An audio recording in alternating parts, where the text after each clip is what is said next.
Hi, I'm the Mitten, and you're listening to the Mitten on Knittin. Thanks for tuning in. Welcome to episode 20 of the Mitten on Knittin. There's only 50 days left till Rhinebeck, so let's see what I've been up to. In loose threads this week, all the stuff that needs to be thought about in addition to everything else. I was looking over, again, the vendor listings, and they're still not posted, but there's the Rhinebeck group on Ravelry, and there's a favorite vendor thread in there. And it was so nice to see the Homestead Hobbyist listed as someone's must-see vendor. So that was sweet. And you know, there's rumors that the Goldings are going to come back and be at Rhinebeck this season, but again, we won't know until the actual vendor list comes out, which hasn't come out yet. They have all of the paraphernalia, the bags and T-shirts and cups and such are up and ready for sale and stuff, but not the vendor list. And I'd really like the vendor list to be coming out soon. So of course I was looking at the books again too, see if they added any new authors. There was one class that caught my eye on spinning flax.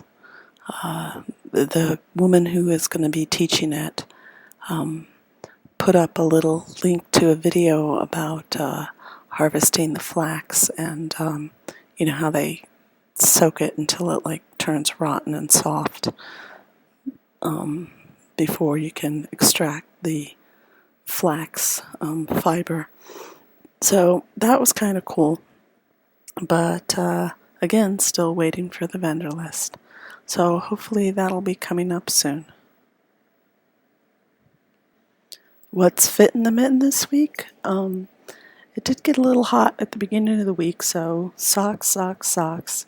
And I even didn't bring my scarf on the train because I just couldn't bear the thought of a scarf anywhere within proximity of me at the beginning of the week. But by the end of the week it cooled off and I had the scarf back in for my pillow on the train, which is always very handy.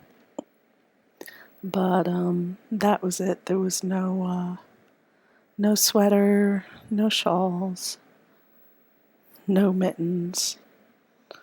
Although I am starting to think about knitting mittens again. So there's been enough cool mornings on Friday. I think it was Friday. It was in the low 60s. So it was nice and crisp, and I saw leaves changing on the trees. Which is very, very exciting. That means fall is coming. So, but other than the socks, there's nothing else that was fitting me. So there you have it. There it is.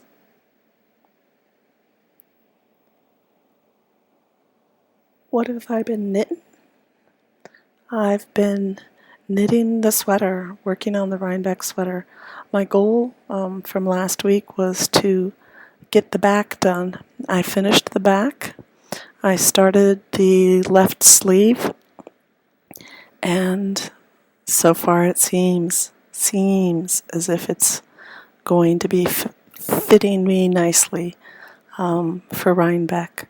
So I'm going down the left sleeve. I'm about halfway finished with it, and hopefully by next week I'll have that sleeve done and start on the right hand sleeve, which would be very nice.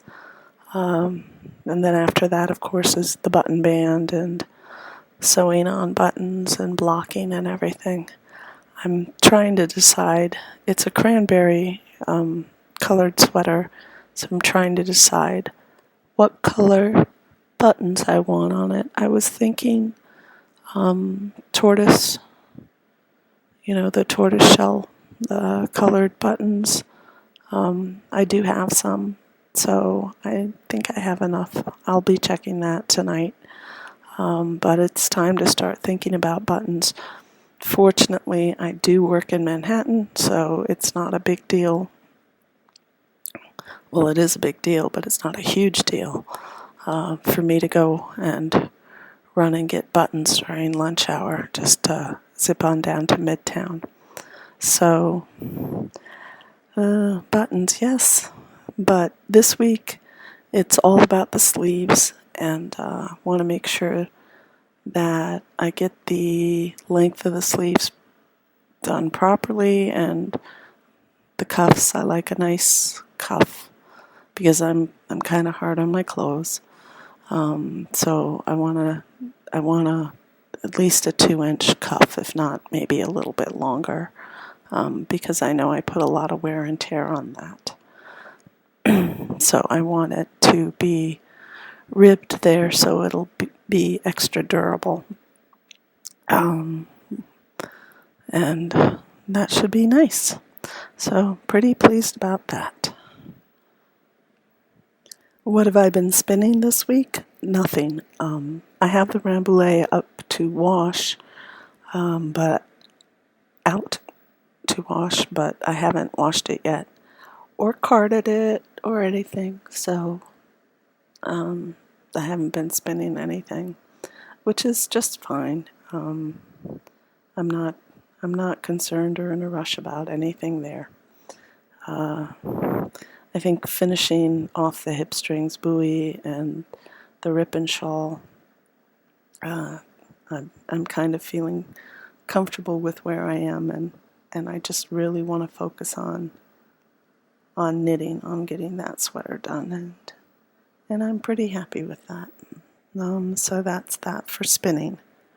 What have I finished? Well, I haven't finished anything because I've only been working on the sweater, which is, again, it's okay. The next thing I want to get done is the sweater. I have been thinking about maybe making a hat. I like the worm hat that's got the, it kind of looks like a giant sideways, I guess I'll call it a rib, but it's really more like a stretch of garter and a stretch of stockinette. I haven't looked at the pattern or anything yet, but it's done in contrasting stripes. So when it's relaxed, you just see like the garter stitch, and then when it's stretched out a bit, you see the color that you use for the what I'm calling the stockinette stitch. So I was thinking that maybe I could do that in cream for what you regularly see, and then use the merino sock fail gradient for the colored portion. I thought that might be pretty. But that's something I'll be looking up and seeing if that'll work. But that, if I finish the sweater on time, I may take that on. I usually like to have a hat and gloves to go along with me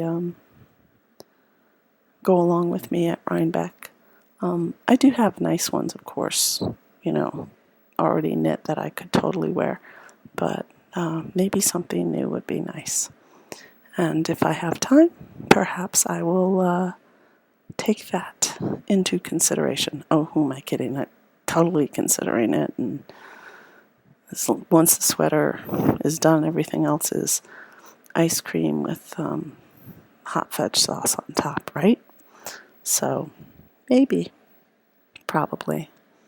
I'll end up doing it like in the middle of the night before Rhinebeck, which is totally the purpose of this entire thing, is to keep me focused so I don't end up doing that. So I think I'm going to have to remind myself of that a time or 12. Okay, so nothing spinning and nothing finished spinning and nothing finished. Okay. And now a word not from a sponsor.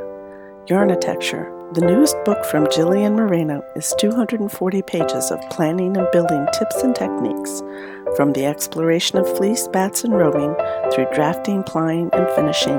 Jillian helps guide you through to your perfect yarn, even including 12 new patterns by leading knitwear designers to show off your finished product. Yarnitecture by Jillian Moreno from Story Publishing is worth the read. Get it now on Amazon or stop by to see Jillian in person at Rhinebeck. In Stash Up Down this week, not yarn, but I went and bought a book. I bought the new Clara Parks book. Hang on a second. Let me grab it so I can give you the name. It's Knitlandia. It's a bunch of little essays on the knitting life, and I've heard such great things about it, and I had meant to pick it up, and I never did. And some books I just don't like on the Kindle. I like to hold them in my hand. What happened was I was listening to a podcast, and they were saying how they had this wonderful knitting reference book. So I was thinking about it and thinking about the half shawl and those square corners that turned into a box shape instead of flat. And I was like, well, maybe if I went and got a knitting reference book, instead of watching the Craftsy class with the pattern for a half shawl that I purchased already, maybe if I got a book, I could just read how to do the corners properly. And so I found the book online at Barnes & Noble, and I went downtown to Barnes & Noble, because I could have ordered it online and everything, but I wanted it that day. And I got down there, and I looked through the book, and they didn't have the information that I wanted in this particular book. Then I was looking at, all the books, and of course I saw Yarnitecture there on the shelves. That was nice, which I will be picking up at Rhinebeck. But I ran across the one from Clara, and it was one that I wanted, so I decided to go ahead and pick that up. The thing that really surprised me most of all, though, was the amount of knitting books that they had. Usually, when I've been to bookstores in the past, they have like a shelf, maybe a shelf and a half of knitting books. They had like a whole bookcase plus shelves to the right and a whole nother bookcase in the next row for knitting, because I was looking for the author, and the author, I think their last name started with N, and I got to the bottom of the bookshelf, and I was like, wow, this only goes to J. Where are the rest of the knitting books? And then I'm like, oh, they probably don't have any. I turned the corner, and sure enough, a whole nother bookshelf full of knitting books. So that was really refreshing to see. Not only, that there are so many titles out there, but that they actually had them in stock at the store so you could pick up. So no Stash Up Down in fiber or yarn or equipment, but I got a book. In where I want to be, I could use a week off, but unfortunately that's just not going to happen. I can always use a week off, I think.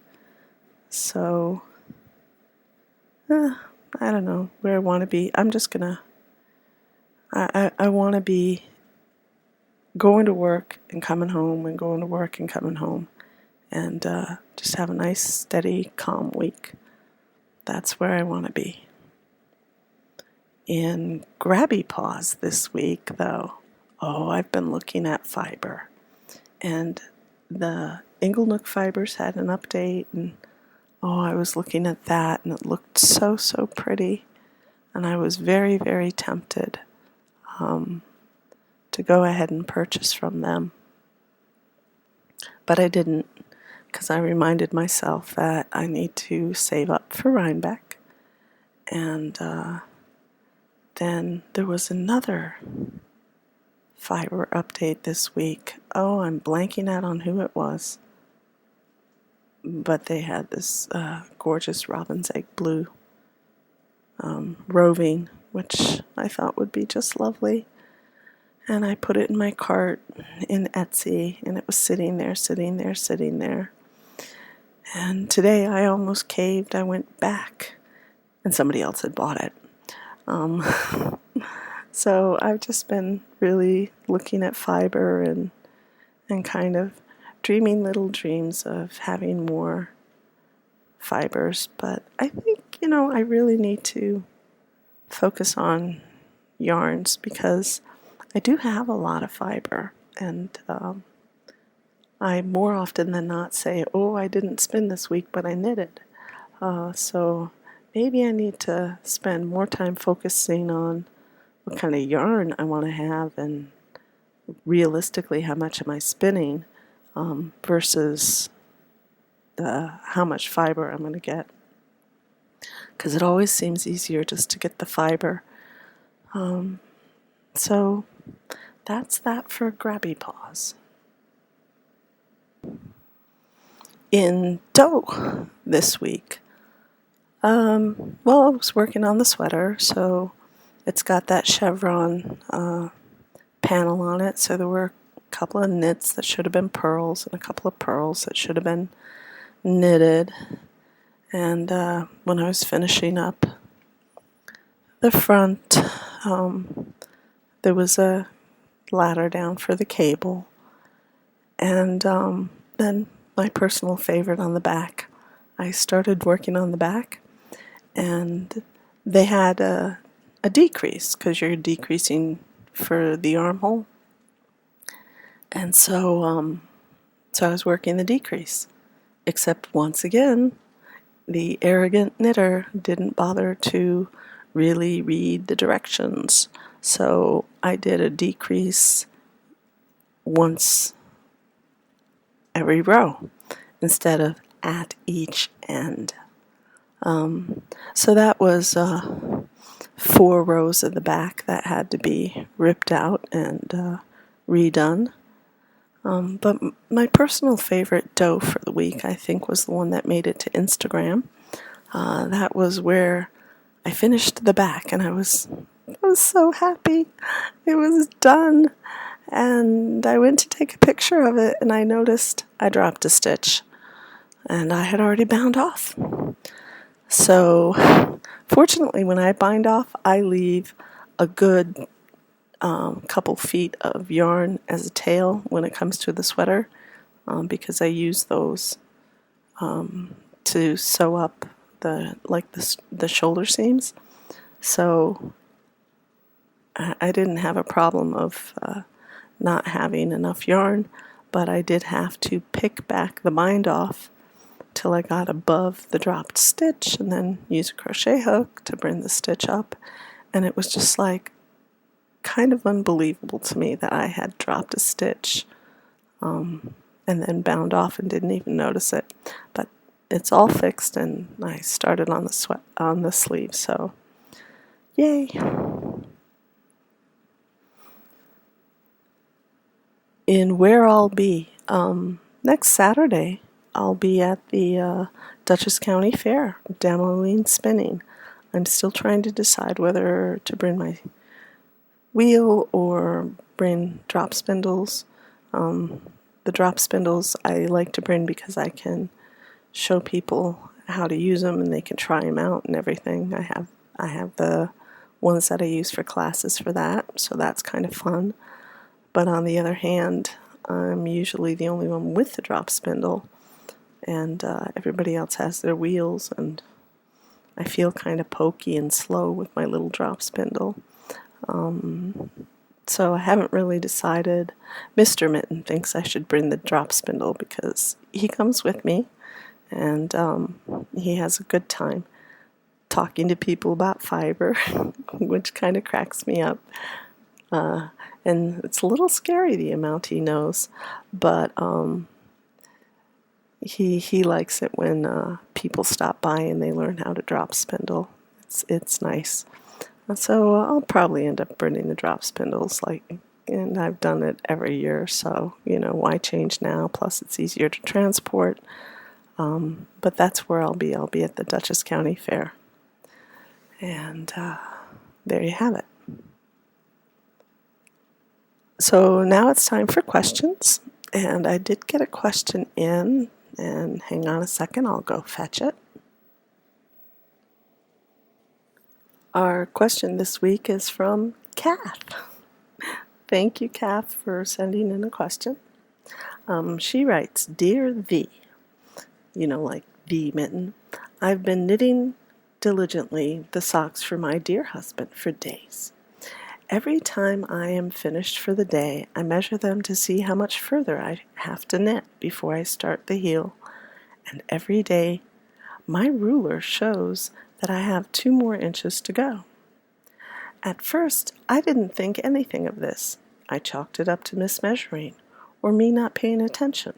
But this has been going on for days now, and I'm beginning to realize that evil gnomes are unknitting all of my day's work while I'm asleep. How do you suggest that I prevent this from happening? I've tried hiding my knitting, but they still seem to find it. I do not have a locked safe to keep my knitting in, so please don't suggest that. I will be sleeping with my knitting underneath me until I hear from you. You might want to buy stock in Band-Aids. Your faithful follower, Kath. Oh dear, Kath, evil gnomes have stuck you in the black hole of knitting. My first thought is to leave beers out for the knitting gnomes, because they like beer, and they could drink the beer and not undo your knitting. Or maybe put up security cameras to determine if it really is gnomes. Gnomes can't be caught on cameras, but the cameras can catch if it's somebody else. Like maybe someone else in your household might be jealous that you're knitting socks for your husband and not for them. And it might even be you. You could be sleep unknitting, unwilling to finish the project. You don't know. But the other thing I suggest, because maybe it's just black hole syndrome, when you start knitting, put a pin where you start, or a stitch marker where you start knitting, and knit so you can see the progress that you've made. And maybe you're just not knitting as much as you think that you're knitting because you're in the black hole zone.